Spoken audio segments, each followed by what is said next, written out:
मध्य प्रदेश के मुख्यमंत्री डॉक्टर मोहन यादव को जमीन मामले में घेर के कांग्रेस पार्टी बाबा महाकाल, सिंहस्थ महाकुंभ और उज्जैन की महिमा को कम करने की कोशिश में है। जो बड़ा सवाल उठाओ है भारतीय जनता पार्टी के विधायक रामेश्वर शर्मा ने। उनने कही है कि जी तरीके से उज्जैन को विकास हो रहा है वो कांग्रेस की आंखों में चुभ रहा है।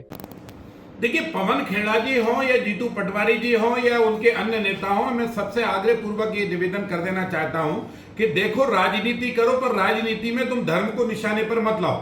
कांग्रेस हर हमेशा ये मूर्खता भी करती है और कांग्रेस हर हमेशा भगवान को टारगेट करती है। पहले भगवान राम को उन्होंने टारगेट किया और राम को कहा भगवान राम तो काल्पनिक है और इसलिए पूरी कांग्रेस काल्पनिक हो गई। अब वो भगवान महाकाल को टारगेट में लेना चाहते हैं और इसलिए कांग्रेसियों को ये समझ लेना चाहिए कि तुम्हारी जो लड़ाई है क्या, तुम्हारी लड़ाई इस बात की है कि डॉक्टर मोहन यादव उज्जैन में पैदा हुए और उज्जैन में पैदा होने के कारण बाबा महाकाल की नगरी उज्जैन है, अवंतिका की नगरी उज्जैन है, विक्रमादित्य की नगरी उज्जैन है और इसलिए हिंदुओं का बहुत बड़ा धार्मिक क्षेत्र उज्जैन है। उज्जैन का जब विकास होगा, सड़कें बनेंगी, फ्लाईओवर बनेंगे और कुंभ आ रहा है। पिछले कुंभ की तैयारी हमारी शिवराज सिंह चौहान सरकार ने की। अभी जो कुंभ आ रहा है वो डॉक्टर मोहन यादव जी के नेतृत्व वाली तैयारी चल रही है। कुंभ की तैयारियों से तुम्हारे पेट में जो है दखल कष्ट हो रहा है, तुमको कष्ट होने लगा है क्योंकि तुम नहीं चाहते कि हिंदुओं के धार्मिक क्षेत्र की तैयारी हो। हाँ, मुसलमानों को इज्तिमा हो, उसकी तैयारी में करोड़ों रुपए खर्च हो जाए तो कांग्रेस की सेहत पे फर्क नहीं होगा। मुसलमानों की ईदगाह पे, मस्जिद पे करोड़ों रुपए खर्च हो जाए तो मुसलमानों की कांग्रेस की सेहत पर फर्क नहीं पड़ेगा।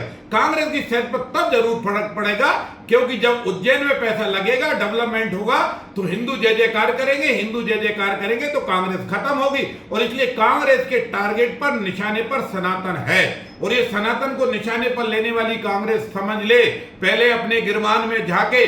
मोहन यादव जी ने जो स्टेटमेंट शपथ पूर्वक 2023 के निर्वाचन में दिया था उससे 1 इंच भी जमीन उनकी नहीं बढ़ी। उनकी पत्नी सीमा यादव जी ने जो भी शपथ पत्र में मोहन यादव जी के शपथ पत्र में उल्लेख जमीन थी उससे भी 1 एकड़ भी जमीन उनकी नहीं बढ़ी।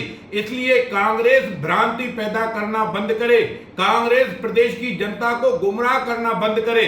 कांग्रेस केवल महाकाल की नगरी का विकास ना हो इसलिए मोहन यादव को टारगेट बनाना चाहती है।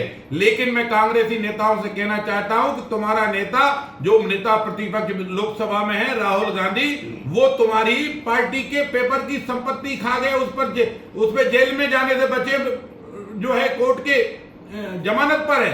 श्रीमती सोनिया गांधी कोर्ट की जमानत पर है और तुम्हारे पूरी पार्टी के जो जीजा हैं रावल बड़ेरा, वो भी जमीन के घोटाले पर कोर्ट की जमानत पर है। और इसलिए कांग्रेस नैतिकता का पाठ देना बंद करे। ये वही कांग्रेस है, कोयला से लेकर हवा तक देश की खा गई है।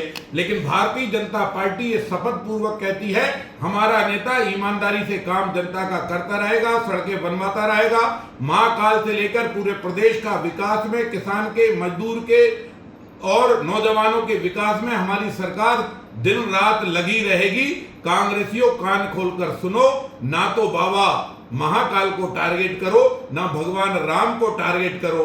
अब हिंदुस्तान की जनता ने कांग्रेस को टारगेट कर रखा है और इसलिए तुम्हारी दुर्दशा पूरे देश में है।